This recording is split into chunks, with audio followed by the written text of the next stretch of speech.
Hi everyone, just want to have a quick catch up before we go into the podcast and the YouTube video. I'm going to talk about something which is a little bit controversial, especially for all my US colleagues, friends, family who are over there. We're going to talk about healthcare, and I know it's a big subject for the US guys, but it's equally it's a big subject for the people in the UK. So I'm going to talk about what healthcare is in the UK, all been triggered from a experience that I had with our healthcare. And there's going to be some interesting twists and turns about the healthcare that we've got in the UK and some of the new things that are happening in healthcare. So hopefully you enjoy it. Please give any comments or thoughts you've got about what I've got to say, even if it's you don't like what I'm saying. Listen to it and welcome any of your thoughts. Thanks a lot.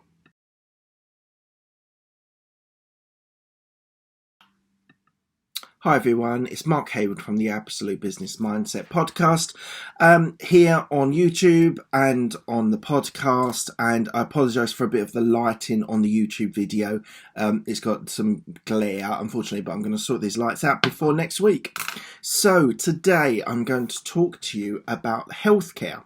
Now this is going to be slightly controversial for a lot of people. I've got some listeners and some audience in the US, and I know that it's a tricky subject for you guys in the US, and I'm sensitive to that, but equally I'm very proud of the NHS, which is the healthcare system in the UK. So I'm going to talk a little bit around that, but then I'm going to talk about some sort of innovation that's within the healthcare in the UK, and I'd imagine it's also being done in other parts of the world. So the reason why I bring this up is because I had a health concern. I'm not going to go into major details, it doesn't really matter, but essentially I had a health scare which I dealt with and had to do various tests, which were all free through the NHS, and had various tests and then had to catch up with a consultant fairly recently and was given the all clear. So that's great news for me. Thumbs up if you're watching the YouTube video. So I'm really pleased about that. I'm sort of at that age where previously people might have been worried or would have been worried about their healthcare. Equally, it's probably happening a little bit later because we're all living a little bit longer. But really pleased about that. For me, it was a validation on what I'm doing with my exercise and the regime that I'm doing, and also it just is a big thing for being there for my kids who are very young at the moment. So just on a purely self-indulgence moment, it triggered something emotional in me. As I said, I didn't want to suffer an illness where my kids are very, very young. They're very precious to me and also my wife. So I wanted to think about, gave me a bit of reflection. Equally, I'm never really that great at reflection times because I want to go on to the next thing. So I kind of was prioritizing this. This is my way of dealing with it. It's not everyone's way of dealing with it. And I totally respect if people wanted to be, let's just say, more self-reflective. I did give myself to self-reflect, but not until I got the results. I kind of feel there's no point in sort of dwelling on a moment that you can't control. And I couldn't control that until the doctor told me the good news or the bad news. But equally, I respect and understand other people's way of being able to deal with these sorts of situations. So credit to everyone. We all deal with things differently. That's just my particular way. I try and switch it off until I actually have to deal with it. Which emotionally can be maybe a slight negative for me, but equally it's the best way that I can deal with these sorts of things. So it did trigger something emotional when I had to go and see the consultant, but pleased that it was all positive. So thumbs up for that. But it does start you thinking about your long-term health plans, and I'm 39, which is a revelation, maybe, I don't know, and really need to think about long-term health effects. So diet is obviously very, very important. It's not easy to manage, but I do have to think about what the best sort of long-term sort of strategic way of being able to deal with my health so that I can live till Well, it'd be nice to live to 80, 85, maybe 90. Who knows? Equally, I've had, any long-term podcast listener has heard that I have had bereavement in my family. And therefore, I'm a little bit more sensitive about these sorts of things than maybe some other people because of family members dying relatively young. So it does make me think about how we approach or how I approach these things. And hopefully you guys might listen to this and it might be a bit of a jolt for you too. If you're in your 40s, 50s, you got to be careful then. I'd say at your 20s you probably eat, drink, whatever you want, but you do have to be mindful when you start hitting the age. I'm not quite 40, but next year I will be 40, and therefore you do have to think about what your long-term health ambitions. Now obviously I've talked a lot about sort of goals for the business, for your career, for your job. And I just think we need to take a reflection moment at times and think about our health as well. So one of my things that I'm big on is being able to do exercise regularly. I do it as regular as I can. There is obviously constraints like work and family and stuff, but do try and keep that as regular as I can. The other thing I realised how hard it is actually to change habits. So it's very easy to get in a loop, whether it's on drinking, eating, smoking, whatever it is. Well, they say it's 28 to 30 days to change a habit, but that's consistently every day. You can't just slip off and then slip back on. So you do have to think about it more long term, being able to change a habit, which is very hard. And got maximum respect to people that struggle or even can master that. So, and the other thing is that I want to live for a long time. So I just mentioned just a little while ago, I would think anything under 80 would be a bit of a failure from my point of view. As I exercise regularly, kind of, I would like to think that I would be able to hit 80, and that kind of makes me think that I am maybe halfway through, and there's still a lot to do, personally, professionally, career, business ideas. There's so much more that I want to do, so I don't want to curtail it or stop it because of something like healthcare. So we're talking, that first chunk was all about me. A bit therapeutic, a bit cathartic to get it off my chest, but equally I think people can learn things from that, so hopefully that's helped you.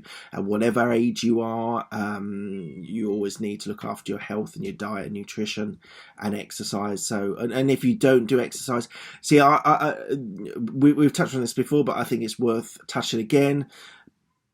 For me, exercise is my meditation. I've tried meditating and I kind of liked it, but it's very difficult to be able to fit in everything professionally, everything business-wise, everything exercise-wise, family-wise. So I must admit I've dropped a little bit off on meditation, but I think you kind of need to do one at least, if not both. So check it out, guys. I've got a YouTube video where I talk very much about meditation versus exercise and the positives for both of them. I think that both can contribute hugely to people's lives. So please check that out and give me some feedback. So as I said, I'm going to stop now about a personal point of view. I'm going to talk about healthcare in the UK. Now, some people know about this, some people may not if you're further afield and you're a listener or watcher. Healthcare in the UK is the National Health Service, which was set up in the 1940s after the Second World War, and it was free for all. And I genuinely think this is something we should be proud about. There are a lot of people in the US and other parts of Europe that struggle with the whole concept of being able to have an NHS, a healthcare system for all. I think it's something that should be celebrated. We have had particular hard times with lack of investment after the 08-09 credit crunch, and it's really been hard for a lot of people that work in the industry, whether they're doctors, nurses, carers, whatever. So I think firstly we should salute everyone in the UK that is either a nurse, a doctor, a carer, a consultant, whatever it is. Thank you from the bottom of my heart. I think you do great jobs. Should be rewarded more. Unfortunately, in the type of business you're in, it is more about reward, not monetary reward, but sort of spiritual or fulfillment. So thank you everyone that does that. It's been a hard slog these last 10 years, and I know you guys work very, very hard. I still think it supports the nation. There is parts of the healthcare in the UK which is private, and as I'm a corporate employee, I do get the benefit of private healthcare. Haven't really used it, even with this sort of mini health scare. I didn't use it. And I sort of have talked to a couple of people that sort of thought that was a little bit selfish. I kind of think if I needed an operation, I would do it privately. This is a very personal point of view, because I know a lot of people out there, even if they did have private healthcare, would well, they say you split into two, isn't it? It's either you should go private because you've got it and it gives the National Health an extra support, someone else is doing their work, but equally a lot of people believe you should support the National Health, and you can do support in lots of different ways. You can do charity walks, charity runs. I'm going to do a charity walk in September, so I think it's very important. I'm going to do it for Mind, which is a UK charity on mental health. So I think people should support their healthcare and should do charity runs. The London Marathon is very important to a lot of people, being able to bring money in and equally make money for these charities. So please, everyone who gets the opportunity to be able to support someone within the healthcare industry, please do it, and please do it well, and earn or support them with lots and lots of money. But the whole point about private healthcare, I think, is available for some. Not everyone can afford it. Not everyone has the opportunity with it if you're not in the private sector, in the corporate private sector. But I think it's something we should take advantage of. My father was part of a corporate environment. I had an operation when I was 17, 18, and it was done privately. It was really good. So I think it's important that we support the NHS by doing some things privately. So I'm not going to go into massive detail about the US, but let's just clear it up. The US have a healthcare system which has recently been changed to Medicare, or it was all Medicare, but a more extensive review of Medicare, which I believe, and by all means give me feedback, I believe it's insurance for everyone, and so I think it's good, and so all those in the US, be appreciative of what you do have, and the rest of the world, by all means, like, drop me a line, drop me a message. I'd love to hear what you guys do in your country. I've spoken about the UK and the US just because primarily they're the sort of closest affinity. All parts of Europe do slightly different things, so by all means, drop me a line. I'd love to hear what you guys do in your healthcare. So the third part, which I just want to talk about, is innovation. So one of the things I wanted to talk about, this was recently, I found last week, which was about Alexa, which is our Amazon. I haven't got an Alexa in this room, so I'm fine. Alexa and the NHS partnering together.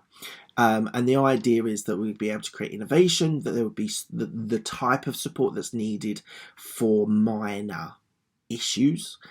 So that you could that's going to happen soon. I'm not sure if it's happened quite yet, but it's going to happen soon. You'd be able to ask Alexa about NHS questions and whether you need to go now. In the UK, again, I'll just give you a bit of insight. There's a 999, which is for an emergency. In the recent times, they've set up 111, which is your phone for a non-threatening, non-emergency, but equally you want to have a check just to check everything's all right. And then you get advice from them whether to go into hospital, go into the emergency, A&E, emergency So I think this is going to be really good. There's a bit of controversy on this, that you're getting advice from a computer.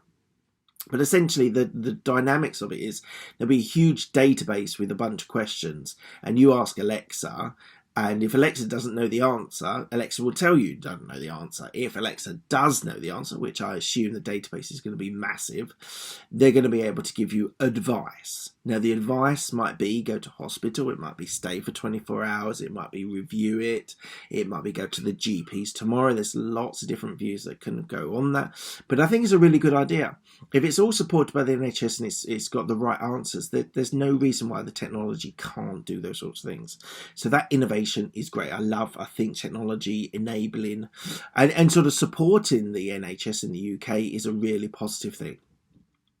Just something, just equally, there's lots of things going on about virtual reality, being able to mimic or mock up sort of scenarios for people. Like I've even tried, I went to a virtual reality setup a little while ago, maybe about 2 years ago, which is quite a long time for technology. And it did a really interesting thing with doing an operation. So I do think there is definitely scope to be able to use that technology to practice operations before you actually go and do them.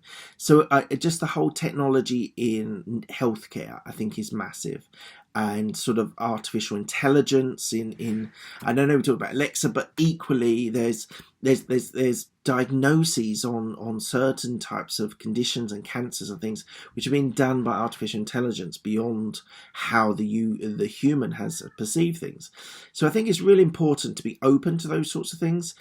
Technology can help, and there's lots of things that technology can't help with, but actually this is a big area that I think technology can enable healthcare for the future. So I'm not going to go on and on about this. I just wanted to give you a quick update about my sort of view on healthcare and the way forward for it. If you've got any comments, by all means, share them with me on the podcast or on YouTube. Equally, if you want to find me, you can find me on Instagram, Mark J. Hayward, on Twitter, Mark Hayward 169, Facebook. I'm sort of leveraging a bit on Facebook as well, so check me out, Mark Hayward. Equally, I'd love you to get involved in Patreon. Patreon is something I've set up, and it'd be great if you guys could sort of support me there. It's a really interesting concept, and by all means check me out. It's Absolute Business Mindset with a capital A on Patreon. So if you do know that, then please check it out. It'd be great to get some support on there as well. And please enjoy your evening, enjoy your day, and I will speak to you soon. Thank you.